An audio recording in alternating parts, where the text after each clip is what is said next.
les après-midi dans le nom précieux, le nom puissant de notre Seigneur Jésus-Christ. Tunamisalimia kimagharibi kwa jina ya uwezo ya Bwana na Mwokozi Yesu Kristo. Nous avons notre bien-aimé frère Zélie. Huko na ndugu yetu kupendwa Zongwe. Il est notre pasteur de Kawayongo. Yeye ni mchungaji wa pale Kawayongo. Quand vous allez avant Kasaji, Kama uko nenda mbele ya kufika Kasaji, vous allez passer Kawayongo. utapita Kawayongo. Après Kawayongo, c'est alors que vous allez arriver à Kasaji. Kisha pita Kawayongo ndio utafika Kasaji. Il est parmi nous. Eko kati yetu. C'est lui qui doit nous apporter la parole de Dieu. Ni yeye atatuletea neno la Mungu. Et avancer. Anaweza kukaribia. Est-ce que vous le recevez avec joie au nom du Seigneur Jésus-Christ? Basi mpokea na furaha kwa jina la Bwana Yesu Kristo. Dieu avancer pour nous apporter la parole. Anaweza kukaribia njoo kuleta neno.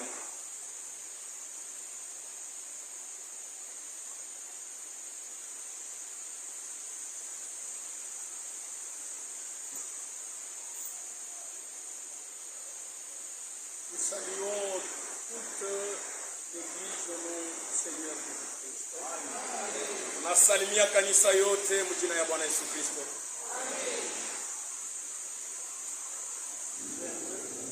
Niremu.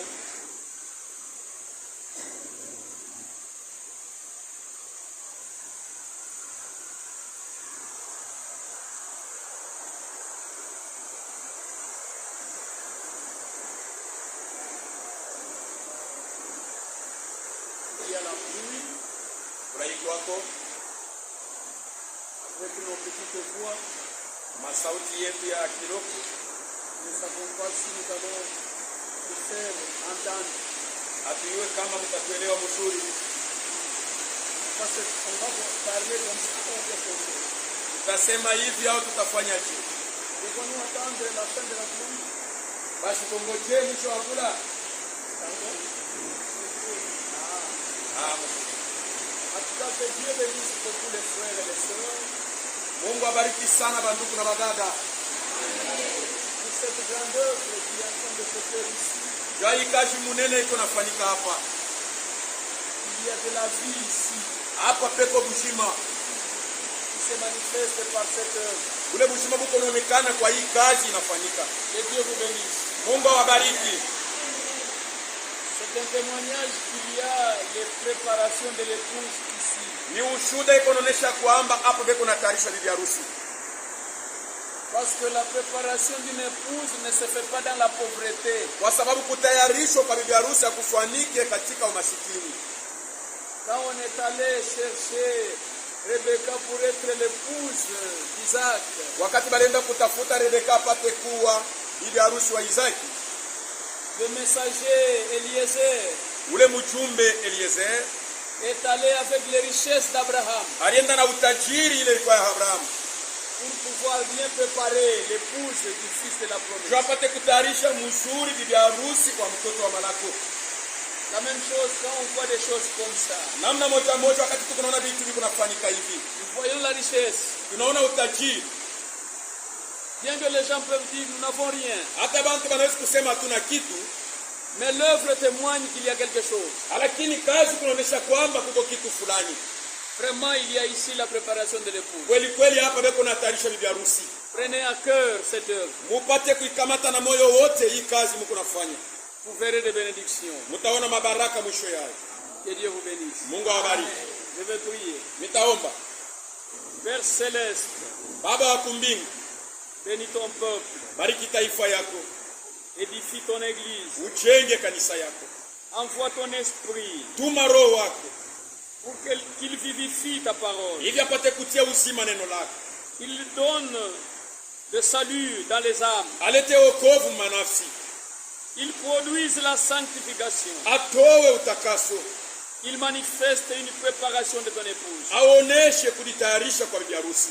Aide-moi, Seigneur. Unisaidie Bwana. Donne-moi ce qui convient Unipatie ile inastahili. pour ta gloire Juu tukufu wa jina et lako. pour établir ton témoignage. Na juu ya kuleta ushuhuda wako. Au nom de Jésus-Christ. Mjina Yesu Kristo. Amen. Amen.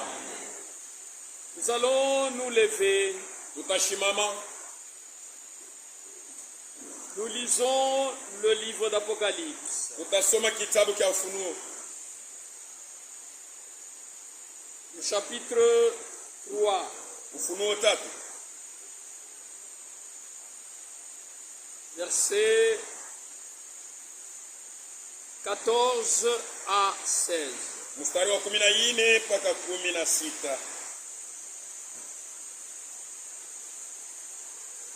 Écrit à l'ange de l'église de Laodicée. Andikia malaika wa kanisa ya Laodikia, Voici ce que dit l'Amen, tazama kile ule anaitwa Amina anasema, le témoin fidèle et véritable, mushuda mwaminifu na wa kweli, le commencement de la création de Dieu, mwanzo wa maumbile ya Mungu. Je connais tes œuvres, Minajua matendo yako, je sais najua que tu n'es ni froid ya kwamba una wala baridi ni bouillant. wala kivukutu. Puisses-tu être froid Basi ukuye wala baridi ou bouillant? wala kivukutu. Ainsi, Hivi basi, parce que tu es tiède kwa sababu uko uvukuvuku et que tu n'es ni froid na hauna wala baridi ni bouillant, wala kivukutu, je te vomirai de ma bouche. utapika mkinywa yangu. Que Dieu nous bénisse Mungu atubariki pour la parole que nous venons d'écouter kwa hii neno tunatoka mkushikia et de lire. na kusoma. Asseyons-nous. Mwikaka.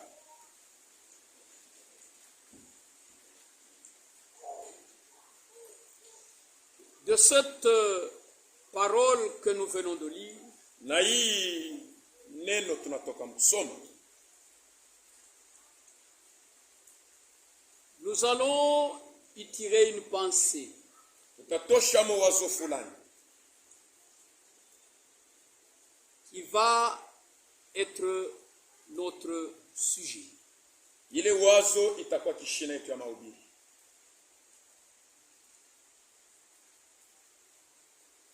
Et notre sujet, Na kishina yetu ya mahubiri, partant de cette écriture, kuanzia paka kuiandiko tunasoma,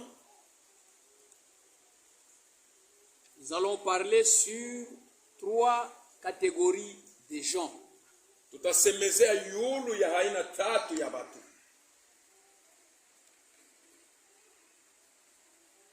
Il y a 3 catégories de gens. Kuko aina 3 ya batu. Comme nous sommes dans la maison de Dieu, Savile tuko munyumba ya Mungu, nous y venons pour nous examiner. tukuna kuya munyumba ya Mungu jo tupate kujichunguza, Pour examiner l'état de notre cœur. kuchunguza hali ya nafsi yetu. Parce que nous sommes à l'extérieur. Aina ile hali tuko naonekana nje. L'extérieur, ce sont les hommes qui le regardent. Nje yetu ni batu njo wanakuwa natutazama na kuona, Mais Dieu lui regarde le cœur. lakini Mungu ako anaangalia ndani ya moyo. Dieu ne regarde pas ce qui frappe les yeux. Mungu angalia yake ile iko navuta angalisho yetu. Dieu regarde le cœur. Mungu ako anaangalia moyo, Et Dieu sonde le cœur. na Mungu ako anachunguza mioyo. Quand nous venons dans la maison de Dieu, Wakati tuko nakuya munyumba ya Mungu, c'est pour nous examiner njo tupate kujichunguza dans notre cœur. moyo wetu. Qu'est-ce que Dieu voit? Mungu ako naona nini? Qu'est-ce qu'il y a? Muko nini? Nous sommes dans quelle catégorie? Tuko muhali kani? Parce qu'il n'y a que 3 catégories. Kuko paka hali ya batu 3.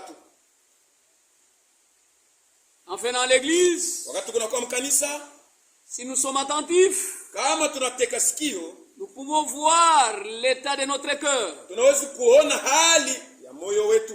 Dans quelle catégorie nous sommes? Tuko muhaina ya batu kani?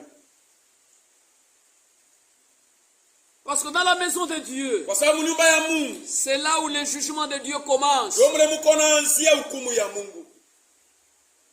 C'est le tribunal de Dieu sur terre. Pale inakuwa ni kisambo kya Mungu pa dunia. Ce n'est pas pour condamner les gens, Haina juu ya kuhukumu bantu, mais pour que les gens soient changés. ndio bantu wapate kubadilika. Le jugement dans la maison de Dieu, Hukumu iko naanza nyumba ya Mungu, c'est pour nous amener au changement. tufikishe kubadilika. Si nous étions dans une mauvaise catégorie, Kama tulikuye muile hali ya bantu babaya, que nous puissions aller dans une bonne catégorie. turudie sasa muile nkunji ya bantu benye kwa na hali ya mzuri. Parce que de ces trois catégories, Kwa sababu paka na ile nkunji tatu, il n'y a qu'une seule bonne catégorie. huku paka nkunji mmoja ndio inakuwa mzuri. Il y a une mauvaise catégorie. Kuko nkunji mmoja yenye kwa ya mubaya. Et il y a la troisième catégorie qui est la pire. Na kunakuwa ile nkunji ya tatu inakuwa mubaya zaidi. Une bonne catégorie, Nkunji ya mzuri, une mauvaise catégorie nkunji ya mubaya, et une pire catégorie. na ya mubaya na zaidi. Mais en venant dans la maison de Dieu, Wakati kunakuwa mnyumba ya Mungu, nous venons pour trouver grâce, tukunakuya tupokee neema. pour pouvoir changer les catégories où nous sommes, Njo tupate kubadilisha hali yetu mule tunakuwa.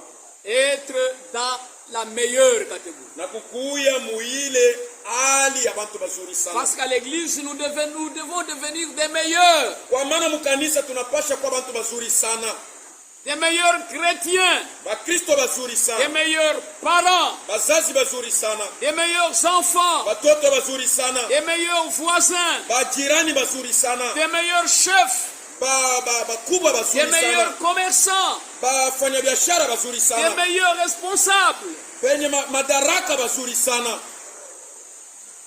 Tout ce qui est nécessaire pour produire les meilleurs se trouve à l'église. Yote yenye kuwa tayari njoo kutoa bali kwa bazuri sana iko mkanisa.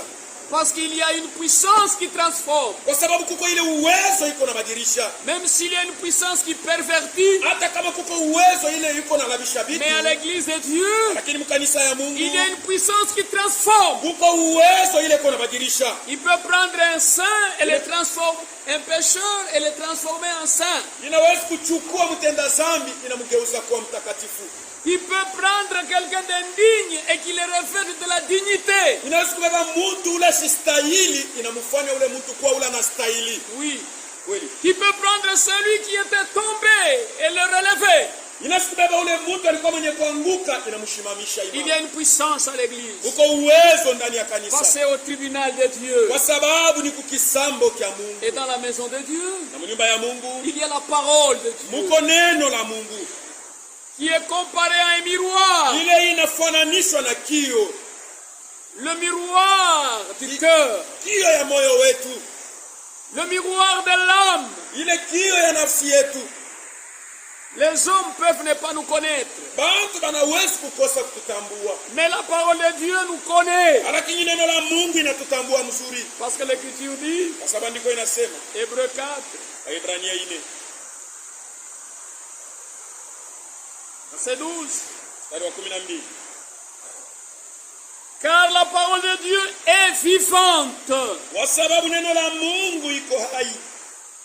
et efficace, Iko na uwezo plus tranchante qu'une épée quelconque à deux tranchants. yenye kwa kali sana kushinda ile mupanga yenye kwa kali pande zote. Pénétrante Iko na ingia jusqu'à partager âme et esprit. mpaka kufika kutenganisha nafsi na roho, Jointure et moelle. kiungio na mafuta ya mfupa. Elle juge les sentiments et les pensées du cœur. Iko na chunguza wala kupima mawazo na mania ya mioyo yetu. Voyez Unaona le pouvoir de la parole de Dieu. uwezo ya neno la Mungu. Nulle créature n'est cachée devant la Hakuna parole. kiumbe hata moja yenye kufichwa mbele ya Mungu, Mais tout est à nu lakini yote iko wazi et à découvert na wazi tu aux yeux de celui à qui nous devons rendre compte. mbele ya macho ya ule mbele yake tunapasha kusamba. Oui.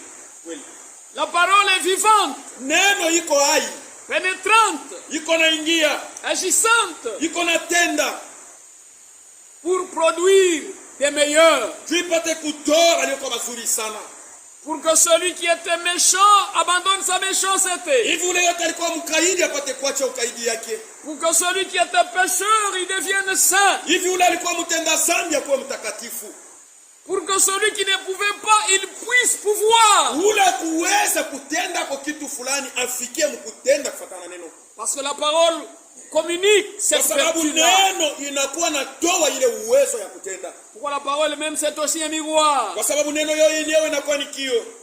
Chacun peut voir dans quelle catégorie il est. Kila mtu anaweza kuliangalia na kuone kwa mwalikani Catégorie. ali ile iko Kundi. mkundi, Parlons des catégories. tusemee mkundi. Il y a 3 catégories. Kuko mkundi tatu. Jacques 1, Yakobo 1 verset 23. mstari wa 23. Car Kwa maana si quelqu'un écoute la parole kama mtu anasikia neno et ne la met pas en pratique, na situmikie, il est semblable à un homme anafanana na mtu qui regarde dans un miroir ile konaangalia mkio son visage naturel uso yake asili, et qui, na yeye après s'être regardé, kisha yeye kuliangalia mwile kio s'en va anaenda et oublie aussitôt quel il était. anasabu kwa haraka namna alikuya. On ne vient pas seulement pour entendre, Hatukuye tu njoo kushikia, mais nous venons pour entendre, lakini tunapokuwa kusikia, pour le savoir kujua et pour le mettre en pratique. na kutumikia ile tunasikia. Là où nos défauts sont touchés, Fwashi ile banagusa makosa yetu, nous faisons tomber ces défauts-là. tuko na achilia ile makosa. Voilà pourquoi nous sommes là. Ndio kwa maana tuko hapa. Et nous avons lu notre écriture Na d'introduction. tulisoma andiko yetu ya kumwanzo. Là, on nous présente les 3 catégories de gens. Beko natuonesha ile nkundi ya bantu tatu. Il kundi tatu ya bantu. Ile mankundi tatu ya batu. Ça nous est donné dans la prophétie Banatupatia hayo katika unabii sous forme de symboles. muhali ya mifano. Symboles qui typifient les 3 catégories de gens. Ile mifano iko naonesha ile mankundi tatu ya batu. Et chacun de nous est dans une de ces catégories-là. Na kila mmoja wetu eko munkunji moya ya ile mankundi tatu. La première catégorie, Kunji ya kwanza identifiée comme étant ceux qui sont bouillants. ile inaonesha kama vile ni kundi ya bantu benye kwa bakivukutu. Voilà. C'est l'écriture qui l'a dit. Ni andiko nje kuna sema. La deuxième catégorie des gens, Kundi ya pili ya batu celle qui est identifiée par ceux qui sont froids. ile inaonesha bale bantu benye kwa baridi.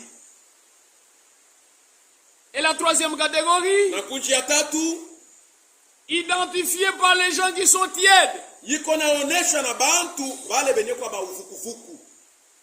Et remarquez, Na mwangalie mzuri, ceux qui sont bouillants bale benye kwa bakivukutu sont dans la bonne catégorie. beko munkunji ya mzuri. C'est la meilleure catégorie. Ni kunji ya mzuri. Et c'est là où nous devons être. Jo muile kunji tunapasha Nous kuya. devons être bouillants. Tunapasha kwa bakivukutu ba moto.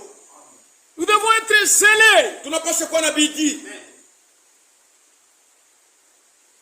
Nous devons être des gens courageux, Tunapasha kwa bantu ba hodari, bouillants, ba moto. qui disent oui Beko nasema ndio à la parole, uneno. qui disent oui Beko nasema ndio quand ils sont appelés à assumer des responsabilités. wakati banabaita kukamata kwa madaraka fulani. Ils s'y attachent Beko na ungana na ile madaraka de yao. toute leur force, Na nguvu yabo de yote. toute leur Na pensée. mawazo yabo yote. Ils s'enflamment pour la chose. Beko na waka njuu ya ile kitu. Bouillants. Bene kwa ba moto. C'est une catégorie comme ça. Ni kunji yenye kwa vile. C'est dans la prophétie. Ni munabii. C'est le témoignage des Écritures. Ni ushuda ya maandiko. La deuxième catégorie, Kundi ya pili des gens froids, ya bantu benye kwa baridi. des gens qui sont indifférents. Bantu bala bastuke. il y a une responsabilité, kuko madaraka fulani, il y a à faire, kuko mambo ya kutenda, il y a à être. kuko kila wanapaswa kuya, Mais eux, lakini bo dans leur cœur, mioyo yabo sont froids. beko baridi, Dans leur cœur, mioyo yabo ils disent non. beko nasema hapana, Ils sont là, beko wako ils sont concernés, ile mambo inabangaria, mais dans leur cœur, lakini mioyo yao ils disent non. beko nasema tutafanya. Dans leur cœur, Mioyo yabo ils n'acceptent pas, abaitike, même s'ils doivent montrer un zèle. hata kama banaweza kukuya na bidii, C'est un zèle amer, inakuwa ni bidii ya uchungu, un zèle pour décourager. ni bidii ya kufikisha bantu bengine babache kufanya vile beko nafanya, Bachoke, bachoke, baregeye, baleke batoshe koroho. qu'ils abandonnent. Ni nkundi na yo ya bantu. C'est une autre catégorie aussi. Et c'est un état de cœur. Ni hali ya moyo, La catégorie de ceux qui sont froids, kundi ya bale benye kwa baridi, insensibles, bala abatuangie neno, indifférents. abastuke. Leur esprit, c'est un esprit qui décourage. Roho yabo ni roho inakuwa nalegeza bengine. Que chacun s'examine. Kila mtu apate kujichunguza. C'est pourquoi nous sommes venus. Ndio kwa maana tulikuya. C'est pour nous examiner. Ndio tupate kujichunguza. C'est le témoignage des Écritures. Ni ushuhuda ya maandiko. C'est dans la prophétie. Ni unabii ndio ile mambo iko. Et nous vivons un temps prophétique Na tuko wakati ya unabii. où les prophéties scripturaires s'accomplissent. Ile unabii yenye kwa maandiko iko natimilika. Que chacun s'examine. Kila mtu apate kujichunguza. Tu accomplis quel champ de prophétie? Uko natimiza unabii angambokani. Tu es dans quelle catégorie prophétique? Uko mkunji kani ya unabii. Bouillant? Ya batu ya kivukutu. Que Dieu te bénisse. Mungu akubariki. Froid? Bantu ya baridi. Que Dieu te fasse miséricorde. Mungu akufashie neema. Et la troisième catégorie Na kunji ya tatu sont les gens tièdes. ni bantu benye kwa abana wala kivukutu wala kubaridi. Ce sont des gens frontaliers. Ni bantu benye kwa kumipaka tu. Un pied dedans, Mukulu moya ndani ya un neno, pied dehors. mukulu ingine inje. Il est de l'église, Eko mukanisa, mais à le voir ukimuona tu dans ce qu'il fait, mubile kona fanya. c'est comme s'il n'est pas de l'église. Eko sawa vile ana tawa mukanisa. Il a entendu la parole. Anasikia neno, Il arrive même qu'il parle de la parole. anafikia hata kusemea Il ile neno, témoigne de la parole. anashuhudia neno. Mais quand vous regardez sa vie, Ukiangalia maisha yake c'est comme s'il ne sait pas la parole. iko sawa vile ajua atasema kuko neno. Tiède, Wa vukuvuku, ni bouillant, ana wala kivukutu, il n'est pas scellé. ana nabidi, Ce n'est pas qu'il est insensible, anasema ashtuke, mais il est ashtuangie, négligent. lakini yako wa kusula mambo ya Mungu. Lui est négligent. Iko tu wa kusula, Même quand il fait, hata kama anafanya, c'est avec négligence, iko naifanya na kusula kote. avec paresse. Iko nafanya na buzembe. Il le fait, Iko nafanya, mais il ne met pas le cœur à la chose. lakini asifanye na moyo wote. Il n'y met pas le cœur. Asifanye na Il moyo n'y met wake. pas la pensée. Asiweke mawazo C'est la yake. pire des catégories. Ni kunji mwa mubaya sana kuyote. Parce que même Dieu dit, Sababu hata Mungu anasema, dans cette catégorie-là, kuile kunji, ce qui vous attend, ile kuna kuongojea, c'est d'être vomi, ni ufikie tu Mungu akutapike kwa lote. de te chasser. Na kufukuza. C'est ceux à qui Dieu dira ce jour-là, Ndio bale Mungu atambia ile siku. retirez-vous de moi, Nende mbali na mie. ouvriers d'iniquité. Batenda uovu. Vous saviez ce qu'il fallait faire, Kulijua mambo mais ya vous ne le kufanya na faisiez kila mtu pas. anaifanya. Vous saviez ce que Dieu avait interdit, Mulijua kile Mungu alikataza. mais vous l'avez fait. Lakini hata vile uliitenda tu. Inique. Muovu. La pire des catégories. Mkunji mbaya sana. Ceux qui sont tièdes, Bale benye kwa ba uvukuvuku. hypocrites, Banafiki. qui ont un double visage. Benye kuwa na uso mbili. Extérieurement, Inje tu c'est un frère. ni ndugu. Intérieurement, Ndani yake c'est un païen. ni mpagano. Extérieurement, Inje il est de la maison. eko wa mnyumba. Mais intérieurement, Ndani yake il est du dehors. eko ni wa inje. Ce sont des gens difficiles. Ni bantu Afwa. wenye kwa nguvu kubayua. Il faut attendre longtemps Inapasha kuongojea muda mrefu pour que leur visage soit manifeste. jo mambo yabo hali yabo ipate kuonekana mzuri. Quand nous sommes dans la maison de Dieu, Jo kama tuko mnyumba ya Mungu, pour examiner l'état de nos cœurs, tupate kuchunguza hali ya mioyo yetu. dans quelle catégorie suis-je? Niko mkunji kanimie. Ici, il ne s'agit pas de regarder à quelqu'un d'autre. Hapa hapana mambo ya kuangalia ule kwa pembeni yako. Il ne faut pas regarder à la paille qui est dans l'œil de l'autre. Hapana kuangalia kale kaliani keko mdicho ya ndugu yako. Regarde au poutre qui est dans ton œil. Angalia kipande ya mche yenye kwa mdicho yako. Toi-même, tu es dans quelle catégorie? Wewe mwenyewe uko mkunji kani? Toi-même qui prêches, tu es dans quelle Wewe catégorie? mwenyewe uko na ubiri uko mkunji kani? Tu prêches aux autres. Uko na ubiri wengine? Tu es de quelle catégorie, monsieur? Uko mkunji kani ndugu?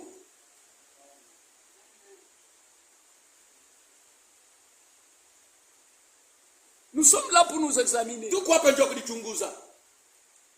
Parce que tout ce qui a été écrit, Kwa sababu yote ile iliandikiwa. ça a été écrit principalement pour nous. Iliandikiwa mbele ya yote juu yetu. Nous qui? Shie banani. Nous du temps de la fin. Shie ba wakati wa mwisho. Nous du dernier âge. Shie ba kizazi kia mwisho. Toi qui entends et moi qui Wewe unasikia na parle. mimi niko nasema. Ça, ces choses, c'est pour nous. Hivi vitu ni juu yetu mimi na wewe. Romains Warumi 15, 15 verset 4. mstari wa 4. Or, tout ce qui a été écrit d'avance Yote iliandikiwa mbele. l'a été pour notre instruction. Iliandikiwa njoo tupate kujifunza. Itufundishe. Donc, nous sommes à l'école. Tuko masomo. Et qui est celui qui nous enseigne? Ule kuna tufundisha ni nani? Dieu a promis. Mungu alilaka. Au temps de la fin, Wakati wa mwisho. nul n'enseignera son frère. Hakuna mtu hata mmoja atafundisha ndugu yake. Mais tous seront enseignés de Dieu. Lakini wote watafundishwa na Mungu. Parce que celui qui nous donne le type de ces trois catégories se présente. Ule kuna tupatia mahali ya hii makunji tatu yote. Il se présente. Eko nalionesha. Il s'identifie comme étant celui qui est l'Amen. Eko nalionesha kama vile ni ule anaitwa Amina. C'est lui qui parle de ces trois catégories. Ule kuna sema hii makunji tatu. Il se présente comme étant le témoin fidèle et Eko véritable. nalionesha kama vile mshuhuda mwaminifu na wa kweli. Un témoin, Mshuhuda c'est celui qui connaît, ni ule anajua. celui qui voit, Ule kunaona. celui qui entend, Ule anasikia. celui qui est là, Ule kwa hapo. qui peut être dans le cœur de quelqu'un, Ni nani anaweza kuwa mmoyo wa mtu? qui peut voir dans le cœur de Nani quelqu'un, anaweza kuona mmoyo ya qui mtu? peut connaître le cœur de Nani anaweza quelqu'un. kujua moyo ya mtu? C'est le Dieu Ni paka Mungu tu et toi-même. na wewe mwenyewe. Tu peux être aveugle des yeux, mais tu ne peux Unaweza pas être kuwa aveugle kipofu de ce qui est dans ton cœur. macho yako, lakini hauwezi kuwa kipofu kwa mambo yanakuwa yanafanyika moyo wako. Tu vois bien ce qui est dans ton Uko cœur. naona mambo yanakuwa moyo wako. Maintenant, celui qui sonde le cœur dit, Sasa ule kuna chunguza mioyo anasema, il se présente eko najionyesha comme étant l'Amen, kama vile ni ule anaitwa Amina. le témoin fidèle et véritable, Mshuhuda mwaminifu na wa kweli. le commencement de la création de Dieu, Mwanzo ya maumbile ya Mungu. l'Esprit de Dieu. Roho ya Mungu. Parce qu'au verset 22, il est Sababu écrit mstari wa 22 anasema, que celui qui a des oreilles ule kuna mashikio entende asikie ce que l'Esprit ile roho dit aux iko églises. nasema inaambia kanisa. C'est l'Esprit qui parle. Ni roho ndio iko nasema. Il y a les bouillons, Ya kwamba kuko bakifukutu, il y a les froids, kuko babaridi, et il y a les tièdes. na kuko ba ufukufuku. Et ce qui est grave, Na yenye kwa ya hatari au temps de la fin, wakati wa mwisho, la plupart sont les bamingi tièdes. beko tu ba ufukufuku. C'est ce qui est écrit. Ndio ile inaandikwa. C'est la prophétie de ce temps-ci. Ni unabii ya hii wakati yetu. Et quand l'Esprit parle, Na kama roho inasema, il de nous. Ilikuwa nasemezea mambo yetu. Et maintenant l'esprit Sasa roho parle iko nasema pour que celui qui a des oreilles ule kwa masikio entende. ashikie. Que celui qui a des yeux Ule kwa macho il puisse voir. aone. Que celui qui a un cœur Ule kwa moyo il puisse examiner. achunguze. Pourquoi être tiède? Jua nini uko Pourquoi cacher ta position? Jua nini uko na ficha ile mshimamo yako? Pourquoi être froid? Jua nini uko baridi? Pourquoi ne veux-tu pas être zélé? Jua nini upende kwa na bidii? Romains 12. Warumi 12. Verset 11. Mstari wa 11. Le Saint-Esprit nous aide. Roho Mtakatifu atusaidie. Ayez du zèle. Mkuwe na bidii. Parce que le zèle, c'est le feu du Kwa sababu Saint-Esprit. bidii ni moto ya Roho Mtakatifu. Et non de la paresse. Na mshikuwe na buzembe. Si vous avez à faire, Kama uko na mambo ya kufanya, faites-le de bon cœur. uifanye na moyo wote. Si vous avez à construire, Kama uko na vya kujenga, construisez au mieux. ujenge mzuri vile inapaswa. Quand vous avez à vous habiller, Kama uko na vya kuvala, habillez-vous avec soin. uvuale mzuri. Ayez du zèle. Ukuwe na bidii. Et non de la paresse. Na pana kuwa na buzembe. Soyez fervents d'esprit. Ukuye na roho ya moto. Servez le Seigneur. Mtumikie Mungu. Ça c'est le conseil du Saint-Esprit. Hii ni ushuhuda au shauri ya Roho Mtakatifu. Parce que Dieu veut que nous soyons dans la catégorie de ceux qui sont Mungu prudents. anapenda tukuye mkunji ya bale benye kuwa na wakamoto. Ceux qui disent oui à la parole. Bale beko nasema ndio kuneno. Ceux qui encouragent. Bale beko na sukuma bengine. Ceux qui s'impliquent. Bale beko na biingiza mu mambo. Qui se sentent concernés. Banasikia ya kwamba hii mambo ni yetu. Et qui sont convaincus. Na banakikishwa ya kwamba ni mambo yao. Qui acceptent que c'est à eux. Banaitikia ya kwamba ni mambo yabo. Ils s'enflamment. Beko na waka. Et ils enflamment les autres. Na banawatisha wengine. C'est le témoignage des Écritures. Ni ushuhuda ya maandiko. Et c'est le message de l'heure. Ni ujumbe ya wakati. Le message de révélation. Ujumbe ya ufunulo. C'est le message de la préparation. Ni ujumbe ya matayarisho. C'est le message de restitution. Ni ujumbe ya kurudisha kila kitu. Parce que les choses avaient été dévorées au cours des âges. Kwa sababu vitu viliharibika kadiri ya miaka. Au point que c'était de la confusion dans le monde. Unamna ya kusema ilikuwa ni fujo tu mudunia. Parce que les choses de Dieu avaient été piétinées. Kwa sababu vitu ya Mungu balivikanyanga kumikuru. Il y a eu la confusion. Kulikuwa fujo. Il y a un esprit du malin qui est entré, qui a dévoré les choses de Dieu. Kuko roho ya mwerevu iliingia inalabisha vitu ya Mungu.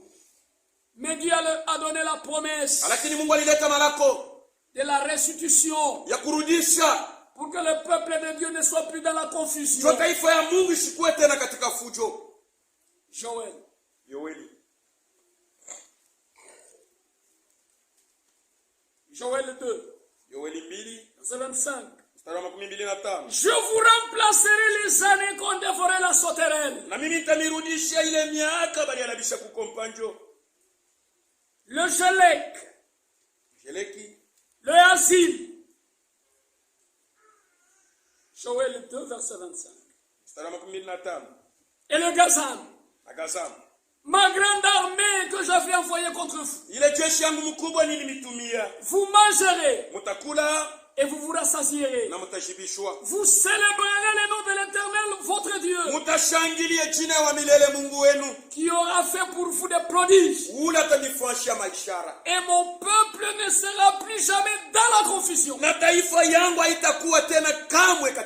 Donc le peuple de Dieu ne sera pas tiède. Non. D'ailleurs, on nous a même dit dans la prière. La grâce de Dieu fera que nous soyons distingués. Pas distingués dans le mal,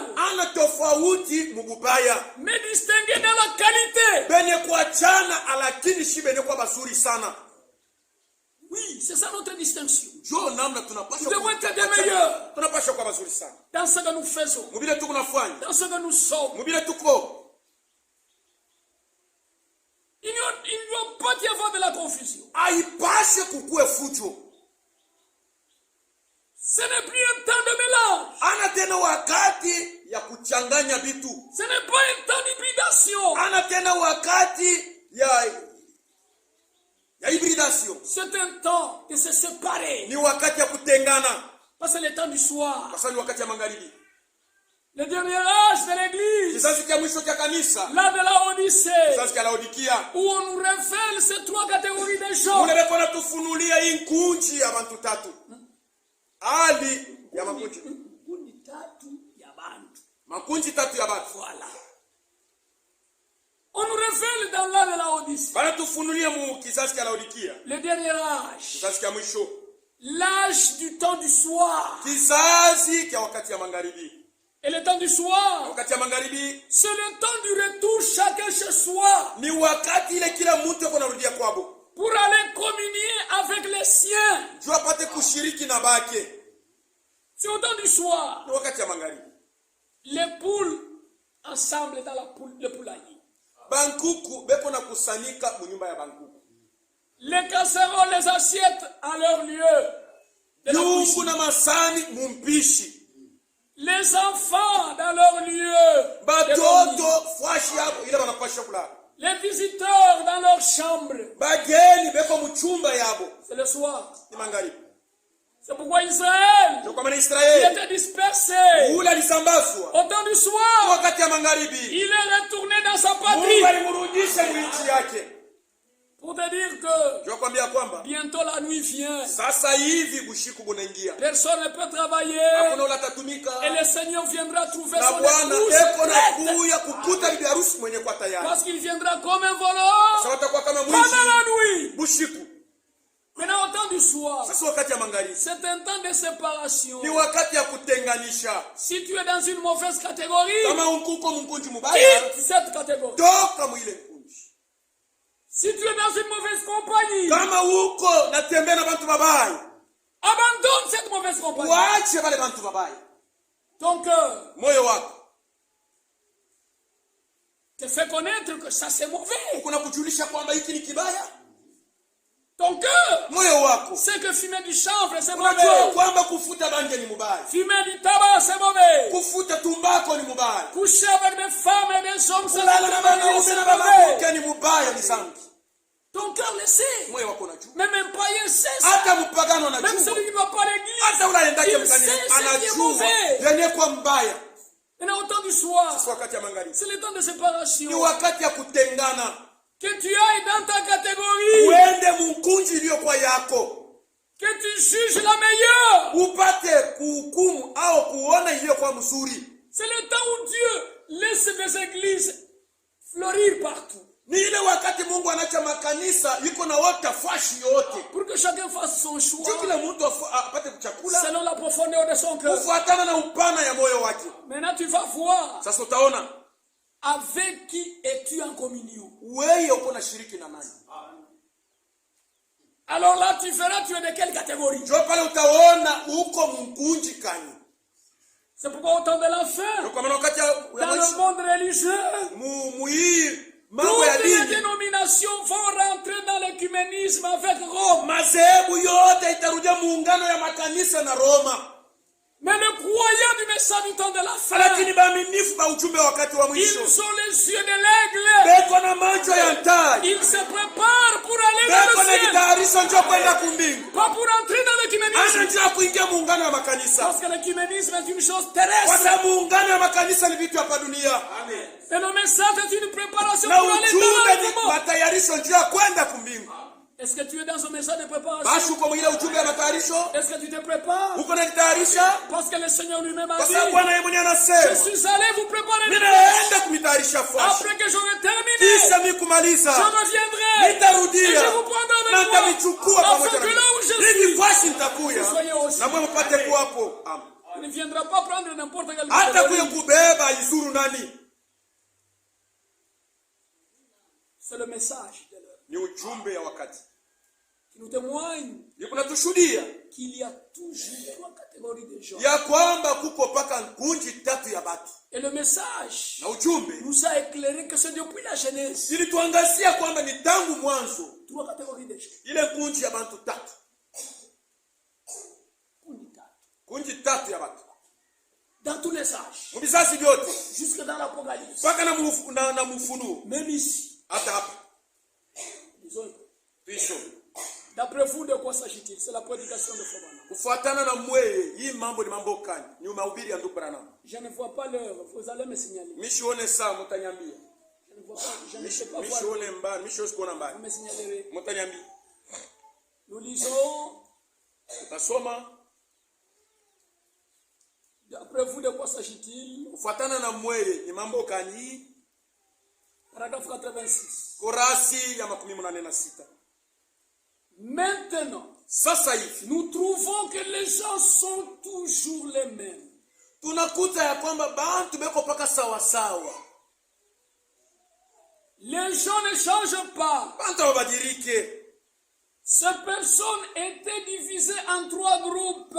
Aba bantu bali batenga mankunji tatu. Regardons cela pendant quelques minutes. Tuangalieni ile mambo madakika mwa kidoko. Paragraphe 87. Kurasi ya 87. Ils étaient divisés. Bali kwa beni kutengana. En ce moment-là, ile wakati en 3 différents groupes. Mumankunji ya kuachana tatu. Avec 3 opinions différentes. Benye kuwa na mawazo tatu ya kuachana. Partout il y a un groupe de gens. Fwashi yote yenye kwa nkunji ya batu. Partout il y a une responsabilité à assumer. Fwashi yote yenye kwa madaraka ile tunapaswa kutenda. Partout là où Dieu fait quelque chose. Fwashi ile Mungu akonafanya kitu fulani. Il y aura toujours 3 catégories de gens. Patakuwaka tu paka hii nkunji tatu ya batu. Il y aura toujours 3 opinions. Kutakuyaka paka mawazo tatu. Il y aura toujours 3 positions. Kutakuwa paka msimamo yenye kuwa tatu. Les uns bouillants. Pamoja benye kwa kifukuto. Ils sont pour. Benye kuitikia. Ils sont zélés. Benye kwa na bidii. Qui encouragent. Beko na sukuma bengine. Les autres seront froids. Bengine batakuwa ni babaridi. Insensibles. Bashoku tuangia. Qui découragent. Beko na legeza bengine mikono. Et il y a une troisième catégorie. Na kunji ingine ya tatu. Entre les deux. Benye kwa kati ya ile makunji mbili. Tantôt zélé. Samuel unamwona sasa iko na bidii. Tantôt sans zèle. Sasa ingine unamwona ashina na bidii. On ne changera pas. Hatutabadilisha. Ils étaient divisés en ce moment-là. Balitengana mwile wakati. En 3 différents groupes. Makunji tatu. Avec 3 opinions différentes. Benye kwa na mawazo tatu tofauti. 88.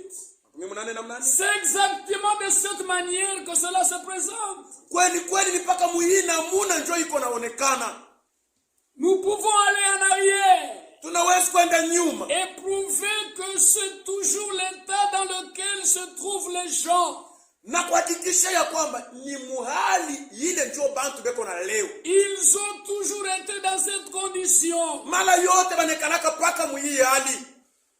Alors, sasa voyant que cela a toujours été ainsi, na kuona ya kwamba nekalaka paka vile, nous sommes enclins à croire tunashurutishwa kuamini que Dieu a fait en sorte que les gens soient toujours comme cela. Ya kwamba Mungu alifanya mnamna ya kusema bantu bakwe paka vile.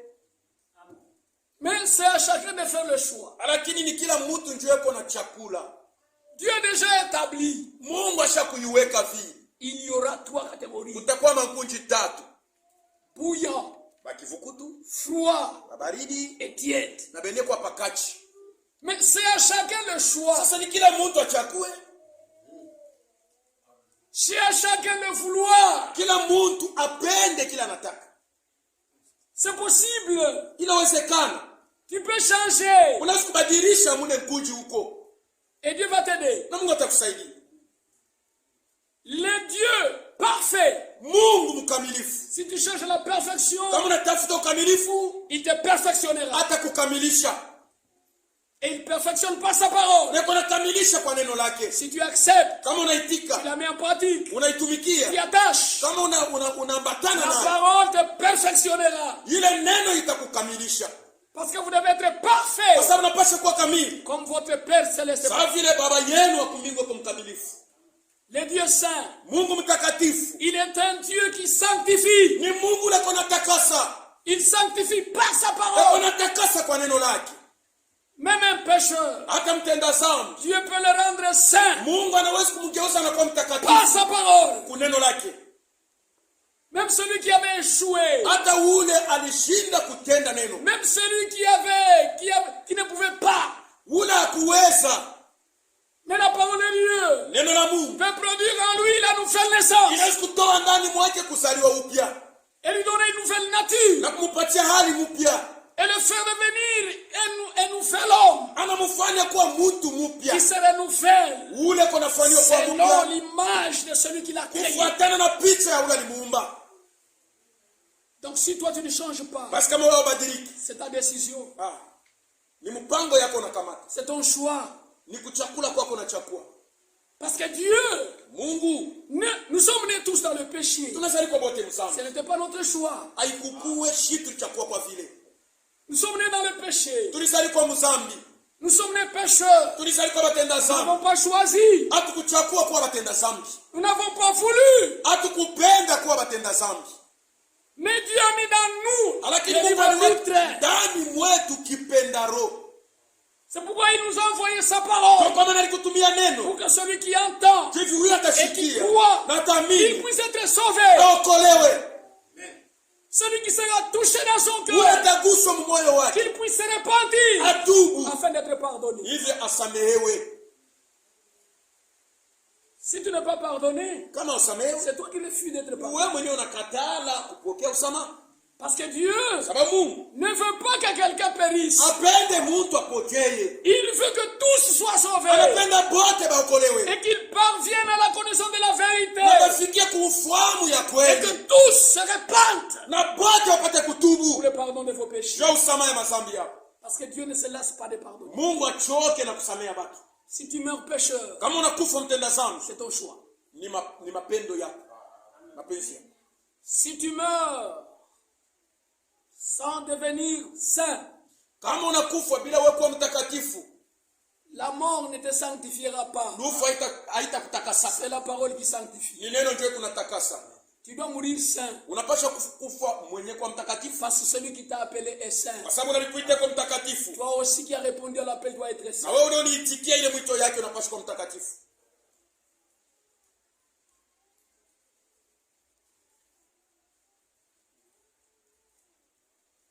Alors, voyant que cela a toujours été ainsi, nous sommes enclins à croire que Dieu a fait en sorte que les gens soient toujours comme cela. Voilà. Paragraphe 96. Nous sommes faits de cette manière. C'est comme ça que Dieu nous a créés. Tu peux être dans une de ces trois catégories. Peut-être tu es né dans cette catégorie. Peut-être tu as été influencé pour être dans cette catégorie. Tu ne savais pas. Maintenant la parole vient pour t'instruire, pour t'éclairer, pour t'ouvrir les yeux, pour que tu n'ailles pas comme un aveugle. N'oublie pas. La pire des catégories sera vomi. Sera rejeté. Retirez-vous de moi. Vous vient d'iniquité. Je ne vous ai jamais connu.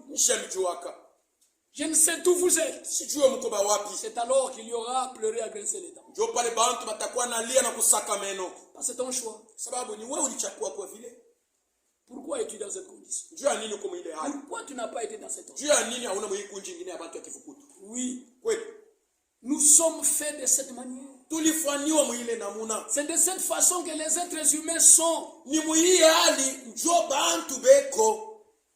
Cela devait être ainsi. Ilipasha kuwa paka vile. Pour accomplir les glorieux plans de Dieu. Juu ya kutimiza ile mambo ya utukufu ya Mungu. Vous comprenez les choses? Mkunaelewa vitu.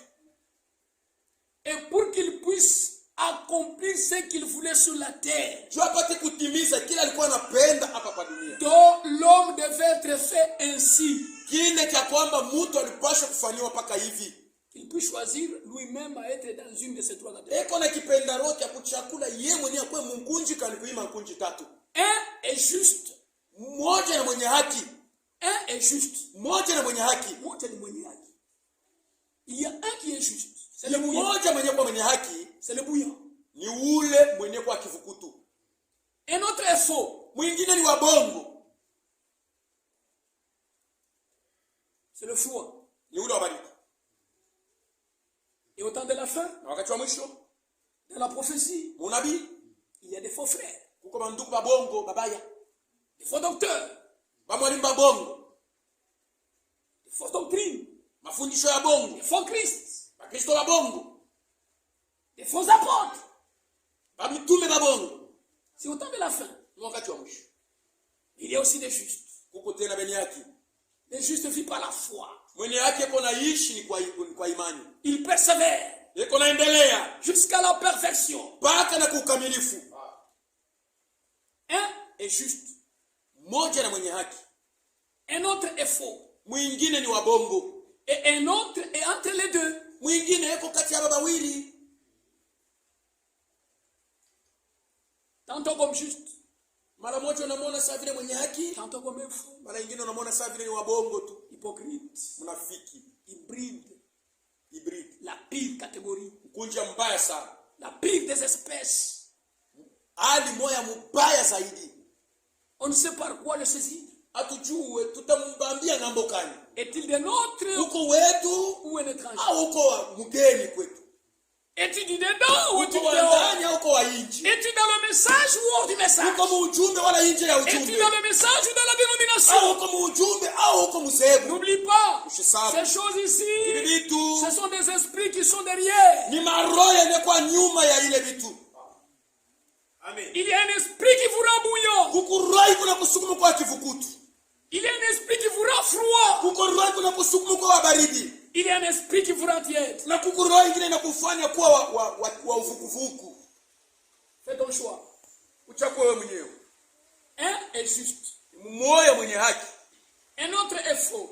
Mwingine ni wabongo. Et un autre est entre les deux. Mwingine ko kati ya baba wawili. Cela a toujours été comme ça. Ile inakuwa paka vile.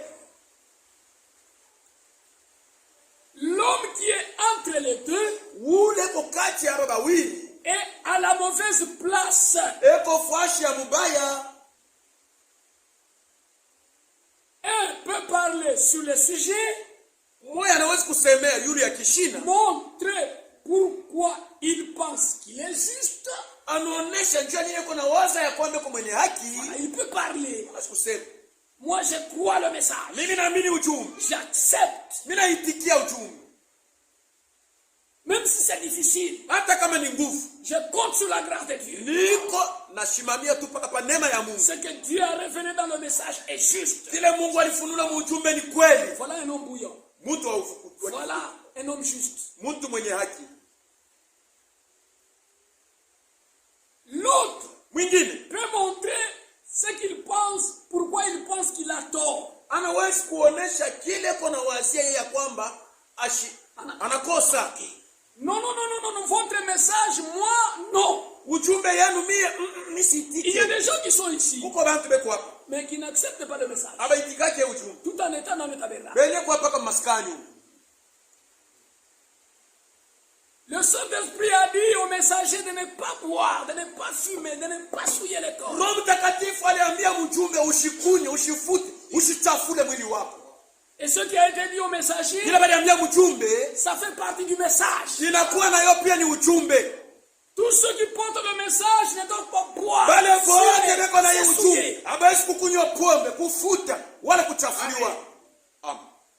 Mais il y en a qui disent non, là je ne suis pas d'accord. Vous exagérez. Tout en étant là-bas.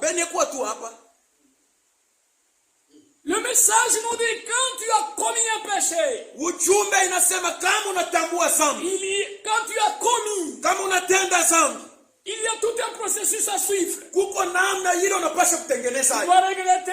Unapaswa tu dois confesser. Unapaswa kutubu. Tu dois réparer. Unapaswa kutengeneza. Et tu dois décider de ne plus revenir. Na unakamata mpango usirudie mote. Si tu as commis adultère. Kama ulitenda usherati. Il faut le confesser à ta femme. Wende utubie mke wako. Tu vas confesser chez ton mari. Wende utubie bwana yako. Il y en a qui disent non. Je ne ferai plus, mais que Dieu me pardonne. Pas de pardon si tu ne suis pas les processus. Tu es là. Tu as commis adultère. Tu savais que c'était mauvais. Mais Dieu vient t'aider. Il ne veut pas que tu meurs dans ce péché-là. Le message dit, comme tu es touché, regrette d'abord. Confesse. Et va réparer. Et décide-toi de ne plus. Allez dire à mon mari.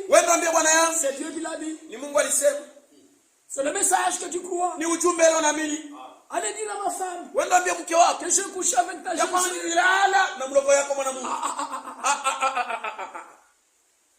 Voilà. C'est le feu. Mais si tu es de la catégorie, tu ne craindras pas le feu. Tu ne craindras pas le feu de Nebuchadnezzar. Parce que tu as un feu beaucoup plus brûlant. Tu ne craindras pas la colère de ton mari. Tu as un Dieu qui est plus en colère que toi. Et qui peut vaincre la colère de ton mari. Voyez? Il y en a qui disent non. Donnez la dîme. Non, ça c'est enrichi. Ils ne font que parler. Que je prenne mon argent. Est-ce que l'argent monte au ciel? Est-ce que Dieu a besoin de l'argent? Le message nous dit, l'expérience chrétienne doit être accompagnée par les cœurs à donner la dîme et les offrandes. Sinon, il y aura la frappe de la malédiction. Mais nous ne voyons pas ça. Tu ne vois pas, tu es aveugle. Amen. Apportez les dîmes et les offrandes. Afin qu'il livre la nourriture à l'abondance. Et vous verrez. Si je ne vais pas ouvrir les et vous entendrez. Si les autres nations ne vous diront pas, vous êtes heureux. Crois, mon frère. Oui. Continuons. L'un peut parler sur le sujet, montrer pourquoi il pense qu'il est juste. L'autre peut montrer pourquoi il pense qu'il a tort. Mais celui qui est entre les deux ne connaît rien au sujet. Il ne sait pas de quel côté se tourner. C'est pourquoi tantôt il amène la dîme, tantôt il amène. Cette semaine il vient à la prière, l'autre semaine il vient. Tu dois te décider. Tu es dans quelle catégorie? Quelle est ta position? Quel est l'esprit qui t'anime? Parce que derrière chaque catégorie, il y a un esprit. Et c'est depuis la Genèse. Depuis le jardin d'Éden.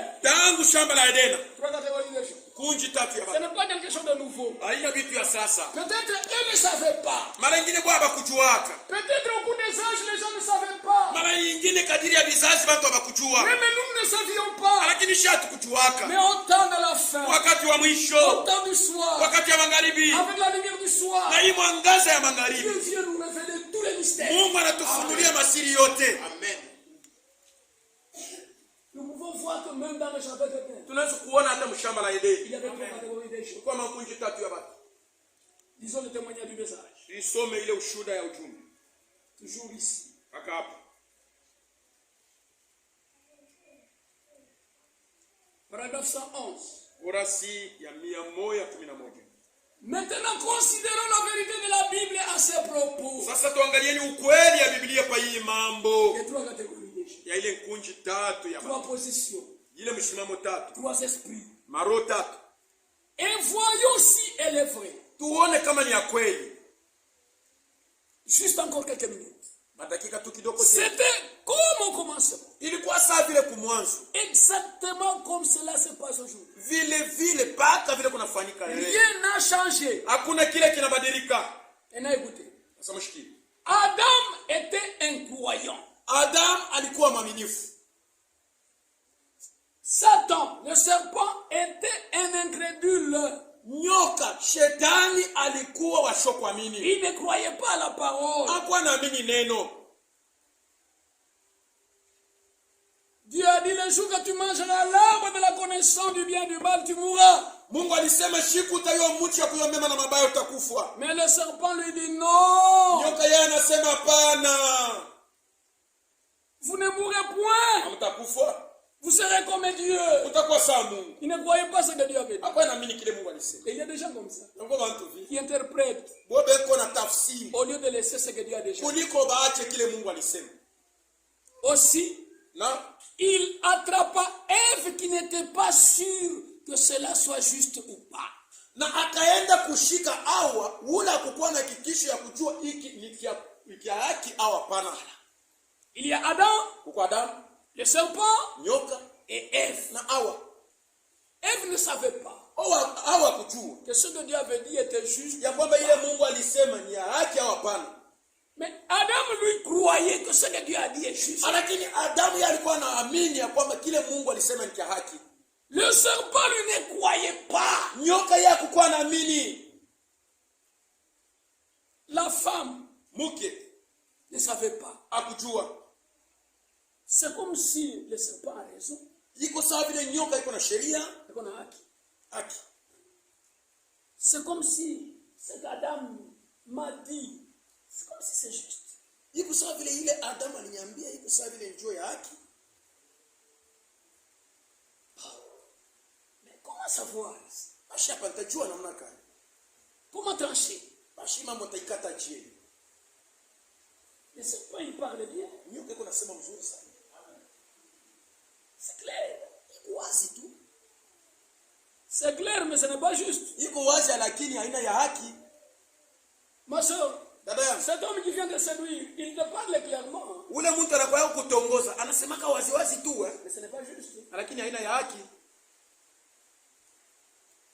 On s'arrête là. Tunashimamia hapa. Que Dieu vous bénisse. Mungu awabariki. Pour aujourd'hui, Je aller trois catégories de jours. kunje tatu ya batu.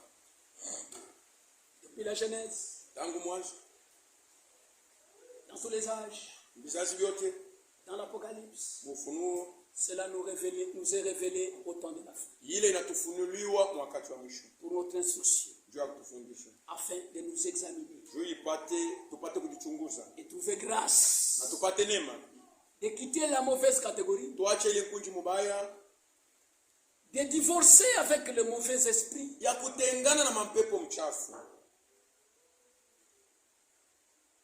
de rejeter les mauvaises opinions, Tukatale ile mawazo ya mbaya.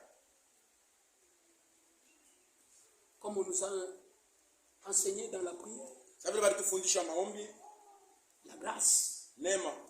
qui nous fait distinguer. Yuko na tuweka tofauti. Que Dieu vous bénisse. Mungu awabariki. Ça va être là. Tunashimamia.